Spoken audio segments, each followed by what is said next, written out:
I'm Dr. Joseph Frager, Chairman of the American Friends of Frager-ARUTZ7. I am also the organizer of the Israel Day concert in Central Park, which is going to have its 20th year on June 2nd with John Bolton and hopefully Danny Danon, the Deputy Defense Minister of Israel.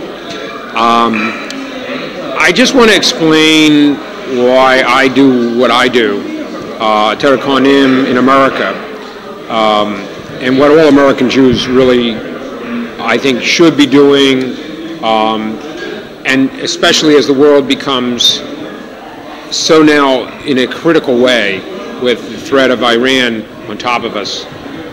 American Jewry's voice means more than ever, means more than I think than it's ever meant before. The president does listen. It seems that his recent trip to Israel reflected a major sea change in his attitude, or at least his perceived attitude towards Israel. And that's because American Jews, like myself, have been very critical of it. And obviously the Israeli public has been very critical of it. But the American Jew has a very important role in speaking out, in coming out off of the sidelines, stepping up to the plate, as we put it in our parlance, our jargon. Stepping up to the plate, not being afraid, speaking out. It does register with the White House. These are measures that are something that I've employed for 30 years.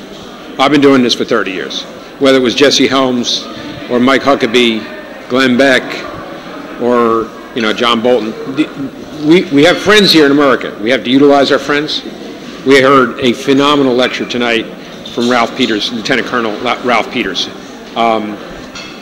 There are many friends that Israel has to utilize more. Maybe it's our role in America to bring them forward, bring them out of the woodwork, or into more of the public's eye, Israeli public eye primarily. But I think I've done a very effective job of that. I was the one who brought Mike Huckabee, along with a few others, but we brought him to an Frager-ARUTZ7 dinner first, just like we brought Ralph Peters here first. We brought Mike Huckabee in 2008 to our dinner here. He fell in love with us, went to Israel with us a number of times, and the land of Israel fell in love with him. And I'm guaranteed it's going to be the same thing happening to Ralph Peters. We're going to take him to Israel, hopefully this summer. The land of Israel is going to fall in love with him. He's a brilliant mind. He's a military man, so I think the Israeli public will relate to him more than they will relate to a politician.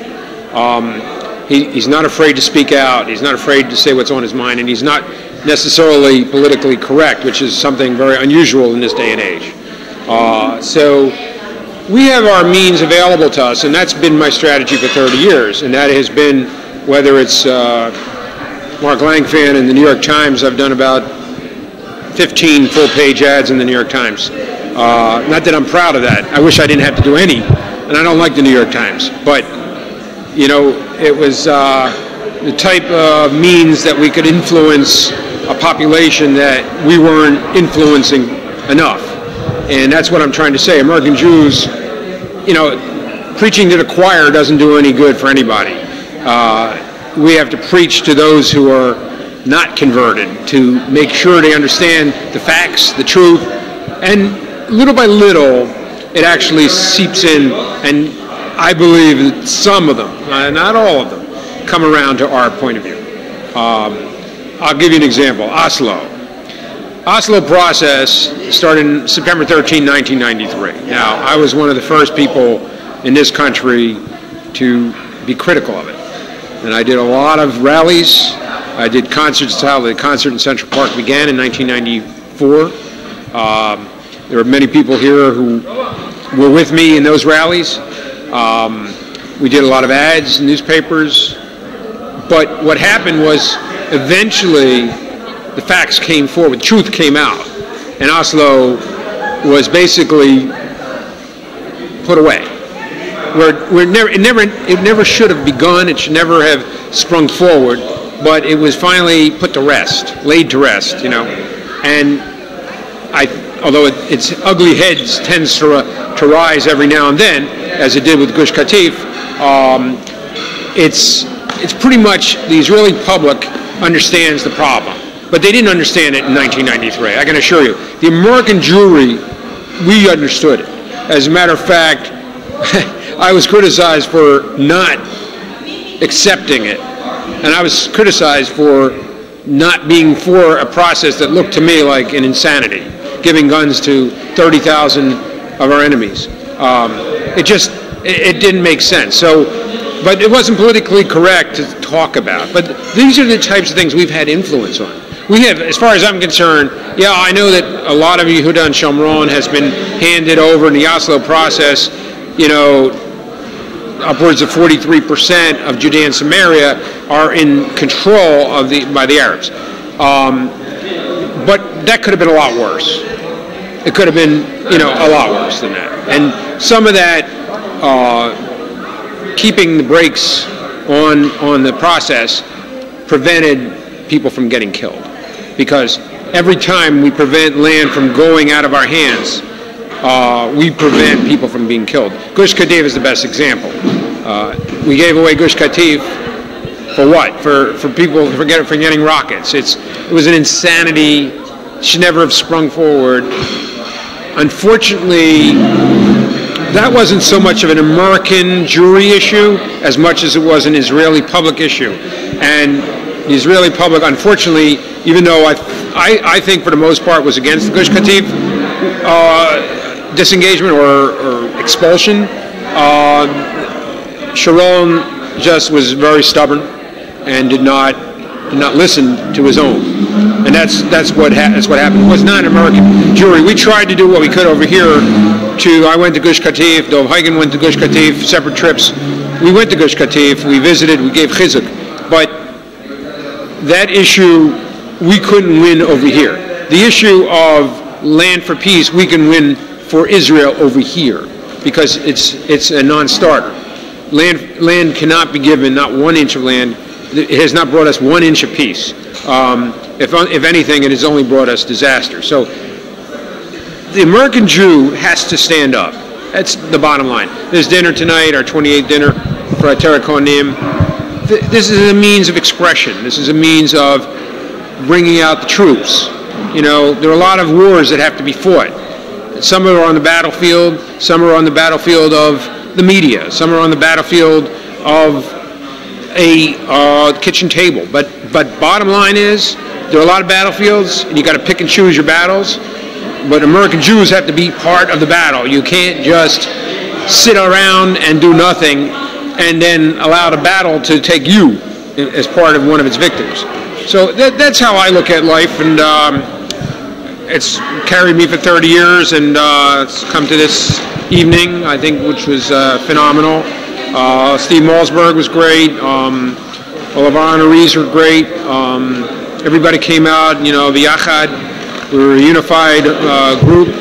I think Atera Kohanim has shown the way, and I think it's continuing to show the way, and we're gonna be fine. Do you think, after what we saw in Boston, and what we see in 9/11, and what the Americans see, what's happened in Israel, do you think something changed in the American people? Do you think that is wake up? Well, every time there's a terrorist incident in America, it wakes up the American people. Unfortunately, I'm telling you, I'm more afraid over here in America than I am when I visit Israel. I think there's more chance of terrorism here at this stage than there is in Israel. Israel's taken precautions. America hasn't. America has to do exactly what Israel has done in order to prevent. I plan to run the New York City Marathon again, and trust me, you know,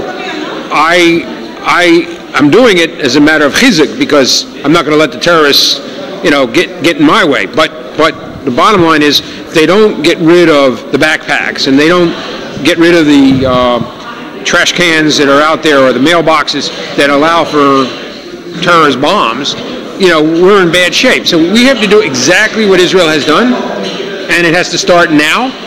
And yes, it has been a wake-up call to America, but it's still, America's got a long way to go. And remember, America did invade Iraq after September 11th and did invade Afghanistan in thinking that that might stem the tide. So, and to some degree it did. I'm not going to, there's some good thought process involved there. Unfortunately, America doesn't have the staying power to keep at it. Israel has no choice. It has to keep the army at all times at the borders, and there's going to be, constant pressure to prevent terrorism. In America, you don't have that feeling that your neighbor is going to invade you. Now we have these homegrown terrorists that are much more dangerous because it's hard to prevent that. Who's going to turn on you? But America is coming around. We are now facing what Israel faced for 30 years, maybe longer. And it's an unfortunate situation, tragic situation. I'm doing whatever I can through political means, through writing, to obviously help America. So I'm in the process. I'm helping Israel, but we are helping America. That's what people forget also, is that by helping Israel, you're helping America. That's a really important point. That and Ralph Peters would be the first to admit it, and he's not Jewish, he's Episcopalian. He would say that if you're helping Israel, you are helping America, because it's a strategic ally. That's not just a simple word. Strategic ally means that you are helping America every time you help Israel. But the president has to figure that out too, not just say it in words, he said it in words, but he has to actually act on it. I mean, not sending Buster bombs to Israel is a slap in the face after, you give us a little and, expect us to do everything. The Buster bombs, or Buster bomber bombs, have to be given to Israel, and they have to be given immediately. And I know it requires special transport, and it's not so simple, but the president has to hear that those bombs belong in Israel's hands, because America needs it, not just that Israel needs it. Thank you very much, and Chag Sameach. Chag Sameach, Chag Sameach.